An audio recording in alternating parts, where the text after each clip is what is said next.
de 2016 a lo que va de este año son ya más de 3,000 personas indígenas beneficiadas con el seguro de desempleo. Esto lo dio a conocer la titular de la Secretaría del Trabajo y Fomento al Empleo capitalina, Amalia García, al entregar apoyo a 833 personas de este sector. Recordó que la ciudad también otorga financiamientos para proyectos productivos, esto en colaboración con la Secretaría de Desarrollo Rural y Equidad para las Comunidades, es decir, la CEDRE, que es justamente Amalia García a quien escuchamos.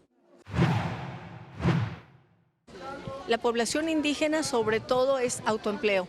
La mayor parte de las personas lo que nos piden es capacitación para algún taller que tienen, ya sea comunitario o en su propio domicilio, o nos piden respaldo para instalar huertos urbanos, y lo que hacemos es capacitar a las personas para que eso que realizan les garantice tener un ingreso.